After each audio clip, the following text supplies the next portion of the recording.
అందరికీ నమస్కారం అండి. ఈరోజు నుంచి మనం మణిద్వీప వర్ణనలోని 1వ శ్లోకం దగ్గర నుంచి ప్రారంభించుకుందాం. 10 శ్లోకాల వరకు ఉన్నటువంటి భావాన్ని చెప్పుకుందాం. అమ్మవారిని గురించి దేవీ భాగవతం ఎంత గొప్పగా వివరించింది అనేటటువంటిది ముందుగా చెప్పుకొని, ఆ తర్వాత ఒక్కొక్క శ్లోకము దానిలో ఉండేటటువంటి భావాన్ని చెప్పుకోవడానికి ప్రయత్నం చేద్దాం. అమ్మవారిని గురించి దేవీ భాగవతం అమ్మవారు స్వయంగా భగవతే అన్న భావనతో వివరించడం అనేటటువంటిది చేసింది.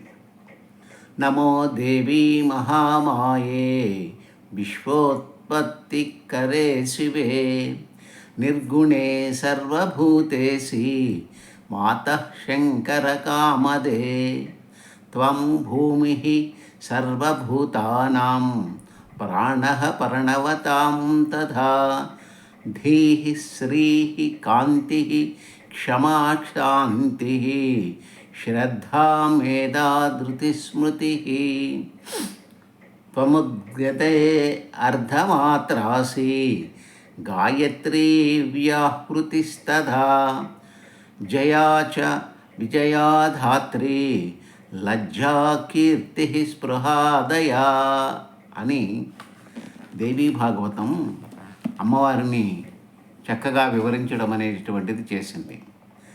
ఈ శ్లోకంలో ఉండేటటువంటి భావాన్ని తెలుసుకోవడానికి ప్రయత్నం చేద్దాం. అమ్మా, నీవు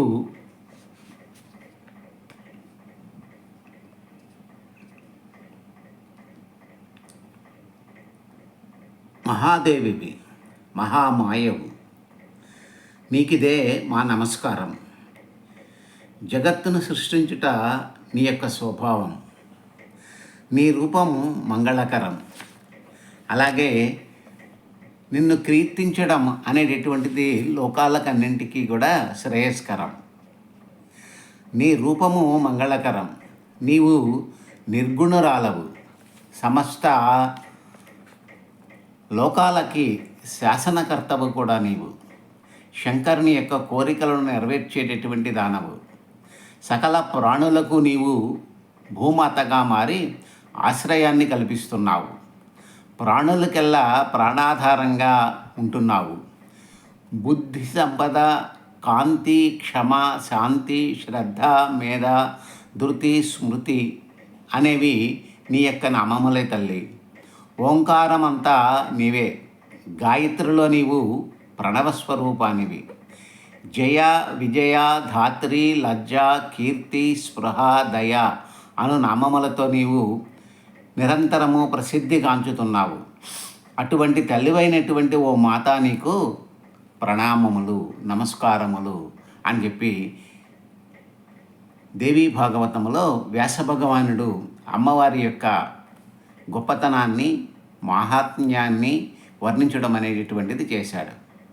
ఇక ఈ పరాత్పర శక్తిని గురించి మణిద్వీప వర్ణనలో వ్యాసుల వారు అమ్మవారిని గురించి, ఆమె యొక్క నివాస గృహమైనటువంటి మణిద్వీపాన్ని గురించి ఏం చెప్పారో తెలుసుకుందాం.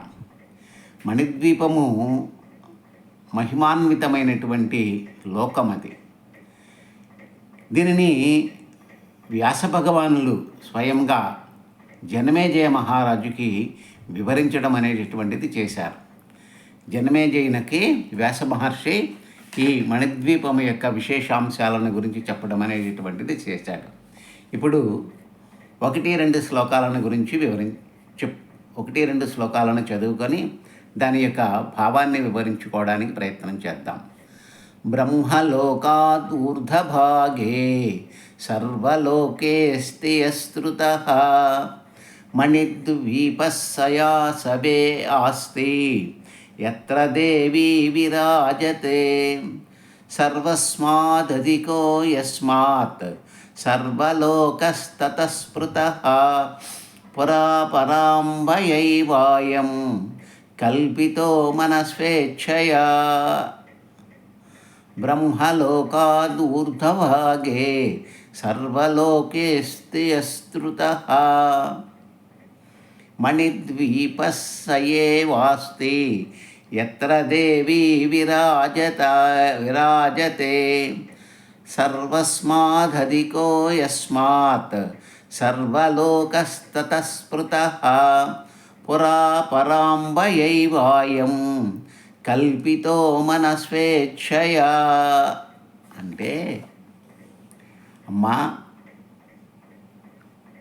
ఈ నీ నివాసమైనటువంటి మణిద్వీపం అనేటటువంటిది ఎక్కడున్నది, ఎలా ఉన్నది అనే విషయాన్ని గురించి వ్యాస భగవానుడు జనమేజయ మహారాజుకు చెప్తున్నాడు అన్నమాట. ఏమని చెప్తున్నాడు? ఆ మణిద్వీపం అనేటటువంటిది బ్రహ్మలోకానికి పైభాగంలో ఉన్నది అని చెప్తున్నాడు. దానినే సర్వలోకం అనేటటువంటి పేరుతో పిలుస్తారట. ఎందుకని సర్వలోకం అనేటటువంటి పేరుతో పిలవడానికి కారణం ఏమిటంటే, అది దానికి సాటి వచ్చేటటువంటి లోకము మరొకటి లేదట. సర్వలోకములు కూడా ఈ లోకములోనే మిళితమై ఉంటాయట. అందుకనే సర్వలోకం అని చెప్పేసి చెప్పడం అనేటటువంటిది చేశాడు. లోకాలన్నింటికల్లా మహత్తరమైన లోహము కనుక దీనిని సర్వలోక అనేటటువంటి పేరుతో పిలుస్తారట. అదే మణిద్వీపము. ఆ మణిద్వీపమే అమ్మవారి యొక్క నివాస స్థలము. అక్కడే అమ్మవారు అన్ని సమస్త లోకాలకు సంబంధించినటువంటి సకల దేవతలతోనూ విరాజిల్లుతూ ఉంటుందట. అక్కడ అమ్మ తన ఇష్టానుసారంగా చక్కగా ఆ మణిద్వీపాన్ని నిర్మించుకోవడం అనేటటువంటిది చేసిందట. 14 లోకాలకన్నింటికన్నా ముందుగా ఈ పురాంబ అయినటువంటి అమ్మవారు ఈ మణిద్వీపాన్ని ఏర్పరచుకోవడం అనేటటువంటిది చేసిందట. ఏ లోకములోనూ ఈ మణిద్వీపానికి సమానమైనటువంటి భవనము లేనేలేదు అని చెప్తున్నారు. కాబట్టి మణిద్వీపము మహిమాన్వితమైనటువంటి ఒక అద్భుతమైనటువంటి లోకం. ఈ లోకము సర్వలోకాలకి కూడాను నిలయము. సర్వలోకములు కూడా ఈ లోకము నుండే ప్రభవించాయి. సకల దేవతలు కూడా శక్తి రూపమైనటువంటి అమ్మవారి నుండే పుట్టడం అనేటటువంటిది చేశాయి అని చెప్పేసి చెప్తున్నారన్నమాట ఈ 2 శ్లోకాలలో. ఇక 3, 4, 5 శ్లోకాలని వివరించుకుందాం. 3వ శ్లోకం. సర్వదో నిజవాసార్థం ప్రకృత్యా మూలభూతయా కైలాసాద్ అధికో లోకో వైకుంఠాదపి చోత్తమః గోలోకాదపి సర్వస్మాత్ సర్వలోకో అధికస్పృతః నైతః సమంత్రిలోక్యాంతు సుందరం విద్యతే క్వచిత్ క్షత్రీభూతం త్రిజగతో భవసంతాపనాశకం ఛాయాభూతం తదేవాస్తి బ్రహ్మాండానాంతు సత్తమా. ఎంత చక్కగా వివరించడం అనేటటువంటిది చేశాడో చూడండి. ఇది కైలాసం కన్నా చాలా గొప్పదట. వైకుంఠం కన్నా ఇంకా గొప్పదట. లోకాలన్నింటి కూడా మించిపోయినదట. ఈ 3 లోకాలు కూడా మణిదీపానికి సాటి రావట. ప్రపంచానికి ఇది ఒక గొడుగుగా ఉన్నదట. అంటే భువన భాండములన్నింటికన్నా కూడాను అన్నింటికీ కూడాను ఇది ఛత్రముగా ఉండడం అనేటటువంటిది చేసింది. ప్రపంచానికి అంతటికీ కూడా గొడుగులాగా ఉన్నదట. ఇది ఈ లోకము యొక్క గొప్ప విషయం ఏమిటంటే భవబంధాలని తొలగించేటటువంటి శక్తివంతమైనటువంటి లోకమట ఇది. ప్రతి ఒక్కరు అదే కోరుకుంటారు కదండి. భవబంధ విముక్తి ఎప్పుడు కలుగుతుంది అనేటటువంటి భావనతోనే ఉంటారు. అది కానీ అది తొలగాలి అంటే, ఆ భవబంధాలు అనేటటువంటిది తొలగిపోవాలంటే మనము మణిద్వీపాన్ని వర్ణించుకోవాలి, పారాయణం చేయాలి. ఈ మణిద్వీపము యొక్క శ్లోక తంత్రాన్ని మనందరము కూడా నేర్చుకోవాలి. ఈ శ్లోకములో ఉండేటటువంటి బీజాక్షరములన్నీ కూడాను నిజంగా మానవులకి కావలసినటువంటి శక్తినిస్తాయట. ఆ శక్తి ఇవ్వడం వలన భవబంధ విముక్తి అనేటటువంటిది దీనివల్లే కలుగుతుంది అని చెప్తున్నారన్నమాట. అలాగే ప్రపంచానికి ఇది గొడుగు వంటిది. ఇది భవబంధాలను తొలగించి మోక్షాన్ని ఇస్తుందట. బ్రహ్మాండములన్నీ మణిదీపములోనే ఉన్నాయట. అన్ని లోకాలకన్నింటికి కూడా ఇది గొడుగులాగా పనిచేస్తుందట. కాబట్టి ఈ మణిద్వీపము చాలా అద్భుతమైనటువంటి ద్వీపంగా వ్యాస భగవానుడు వివరించడం అనేటటువంటిది చేశాడు. ఎందుకంటే అక్కడ అమ్మవారు ఉన్నది పరాంబిక అమ్మవారు.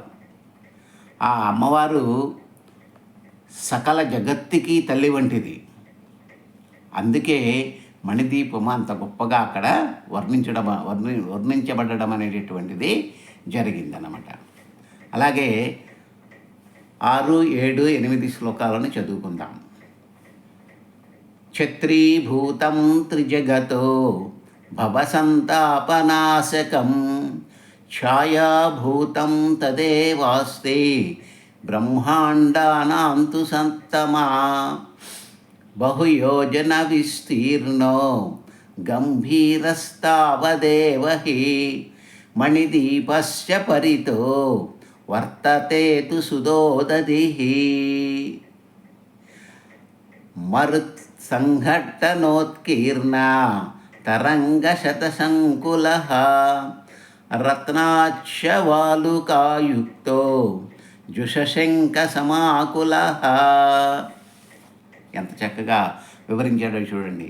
ఈ మణిదీపము ఎన్నో యోజనముల యొక్క దూరము వరకు వ్యాపించి ఉన్నదటండి.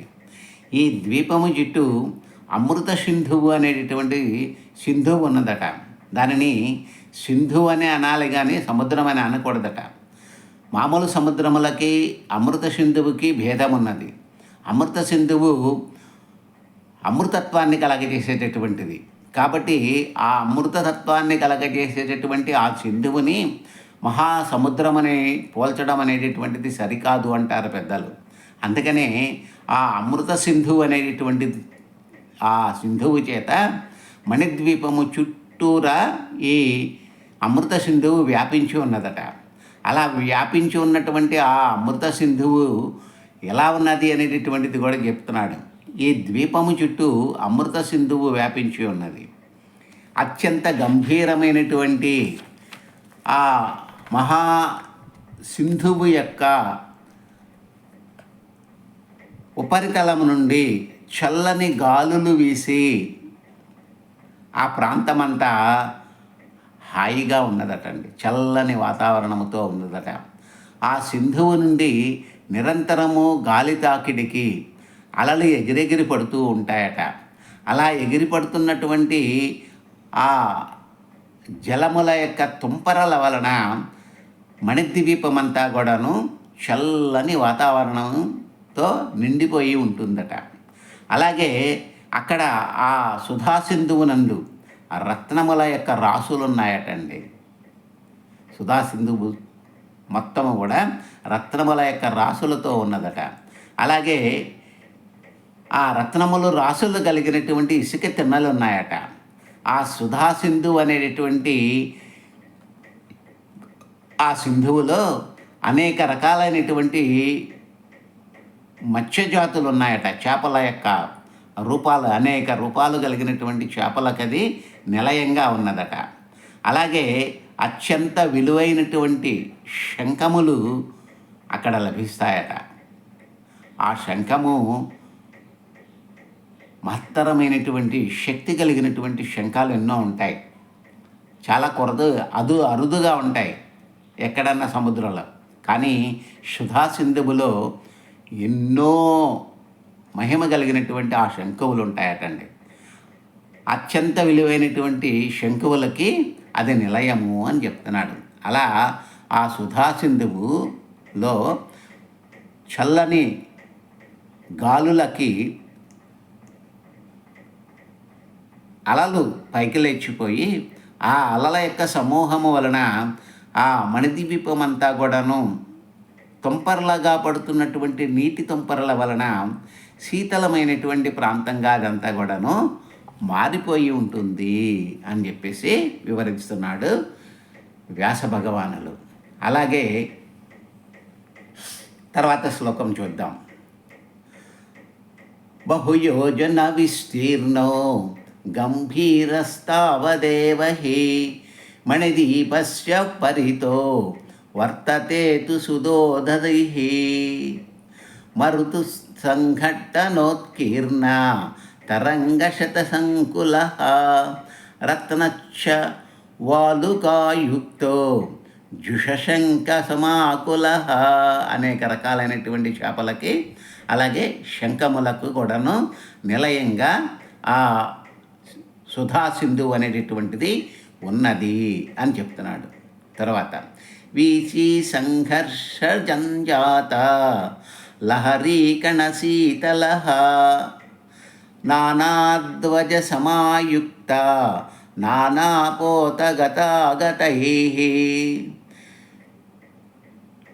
మరుత్ సంఘట్టనోత్కీర్ణ తరంగశత సంకుల. ఆ గాలి యొక్క తీవ్రత వలన ఆ సముద్రములో ఉండేటటువంటి అలలు విపరీతంగా పైకి లేచిపోయి ఆ అలల వలన పైకి ఎగరినటువంటి నీటి నుంచి ఆ నీటి తుంపరులు ఆ ప్రదేశమంతా కూడా వ్యాపిస్తున్నాయట. అలా వ్యాపించడం వలన ఆ ప్రాంతమంతా అతి శీతలమైనటువంటి వాతావరణంతో నిండిపోయింది అని చెప్తున్నాడు. అలాగే విరాజమాన పరితస్తే అరత్నద్రుమో మహాన్ తదుత్తరమయో ధాతు నిర్మితో గగనే తలః. అక్కడ వీచి సంఘర్ష సంజాత లహరీకణ శీతలః నానాధ్వజ సమాయుక్త నానాపోతగతాగతై. ఆ ప్రాంతంలో ఆ సుధాసింధువులో అనేక రకాలైనటువంటి ధ్వజములు కలిగినటువంటి నావలు ప్రయాణం చేస్తూ ఉన్నాయట. అలా ప్రయాణం చేస్తున్నటువంటి ఆ నావలు ఏం చేస్తున్నాయట, ఆ ప్రాంతంలో ఉండేటటువంటి ఆ సుధాసింధువుకే చక్కని అందాలను అద్దుతున్నాయట. అలా అనేక రంగులు కలిగినటువంటి జెండాలతో రెపరెపలాడుతున్నటువంటి ఆ పడవలను చూస్తూ అలా ఆ పడవలను చూస్తున్నటువంటి వారికి ఎంతో కనువిందు చేస్తున్నాయట ఆ ప్రాంతమంతా కూడాను. అలా ఈ సుధాసింధువు యొక్క నలుదిశలా కూడాను రత్నములతో కూడినటువంటి వృక్ష సంపద ఉన్నదటండి. సుధాసింధువు చుట్టూత అనేక వృక్షాలు ఉన్నాయట. ఆ వృక్షాలు మామూలుగా అయితే అడవిలోనూ మన గృహాలలోనూ వీధులలోనూ ఉండేటటువంటి వృక్షాలు ఆకులు అలమలు పండ్లు ఫలములు పువ్వులతోనే ఉంటాయి. కానీ ఆ మణిద్వీపములో ఉండేటటువంటి ఆ సుధాసింధువు సుధాసింధువుకు నలుదిశలా ఉండేటటువంటి మణిద్వీపములో మాత్రము అక్కడ ఉన్నటువంటి వృక్షాలన్నీ కూడాను రత్నములతోనూ మణులతోనూ నిండిపోయి ఉన్నాయట. అది సుధాసింధువు యొక్క గొప్పతనం, మణిద్వీపము యొక్క మాహాత్మ్యం అలాంటిదన్నమాట. అలా ఈ సుధాసింధువునకు అవతల ఒక అద్భుతమైనటువంటి ప్రాకారం ఉన్నదటండి. అద్భుతమైనటువంటి ప్రాకారం ఉన్నదట. ఆ ప్రాకారము యొక్క విశేషం ఏమిటంటే ఆ ప్రాకారము ఆకాశంని తాకుతుందా అన్నట్లుగా ఉన్నాయట. అంత ఎత్తైనటువంటి ప్రాకారం అట. మరి ఎంత దూరం ఉన్నదయ్యా అంటే 7 యోజనముల దూరం ఉన్నదట. యోజనము అంటే 12 మైళ్ళు అని అర్థం. 7 యోజనములు అంటే ఇంకెంత దూరం ఉంటుందో చూడండి. కాబట్టి ఆ సుధాసింధువు యొక్క అవతల భాగంలో ఉన్నటువంటి ఆ ప్రాకారము అది ఏ ప్రాకారమట, అనేక రకాలైనటువంటి ధాతువులతో కూడినటువంటి ప్రాకారమట. ఆ అనేక విధమైనటువంటి ధాతువులతో కూడినటువంటి ఆ ప్రాకారము అనేక యోజనముల దూరమును వ్యాపించి ఉన్నదట. ఆకాశం అంత ఎత్తుగా ఉన్నదట. ఆకాశాన్ని తాకుతున్నదేమో అన్నట్లుగా ఉన్నదట. అటువంటి ప్రాకారము ఆ సుధా సింధువుకి ఆవల వైపు నిర్మించబడి ఉన్నది అని చెప్తున్నాను అన్నమాట. అది ఎంతో ఆశ్చర్యకరమైనటువంటి విషయంగా చెప్తున్నాడు అనమాట. ఆ ప్రాకారము కూడా అంతా కూడాను రత్నములతోనూ, మణులతోనూ, మాణిక్యములతోనూ, బంగారముతోనూ, వివిధమైనటువంటి అద్భుతమైనటువంటి పంచలోహములతోనూ నిర్మించబడినది. ఆ ప్రాకారం అంతా కూడా ధాతు నిర్మితమైనటువంటిదట. ఎన్నో రకాలైనటువంటి ధాతువులు దానిలో కలిసిపోయి ఆ ప్రాకారాన్ని నిర్మించడం అనేటటువంటిది చేశారట. అటువంటి ప్రాకారము అందరికీ ఆశ్చర్యాన్ని కలిగిస్తుంది అని చెప్తున్నాడు. అది దాని యొక్క విస్తీర్ణము 7 యోజనముల విస్తీర్ణము కలిగి ఉన్నదట. అది అటువంటి ఆ ప్రాకారము వద్ద ఎవరుంటారయ్యా అనేటటువంటిది తర్వాత శ్లోకంలో చెప్తున్నాడు చూడండి.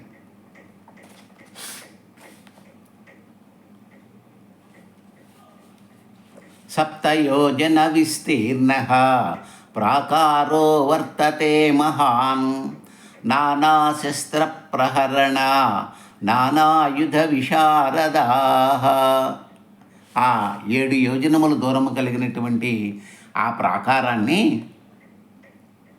మహత్తరమైనటువంటి ప్రాకారంగా చెప్తున్నామే. ఆ ప్రాకారాన్ని ఎంతోమంది అనేకమైనటువంటి యుద్ధ విద్యలలో ఆరితేరినటువంటి మహాసైనికులు, అతిరథులు అన్నమాట. మహారథులు, అతిరథులు కూడా కాదు, మహారథులు అంటారు వాళ్ళని.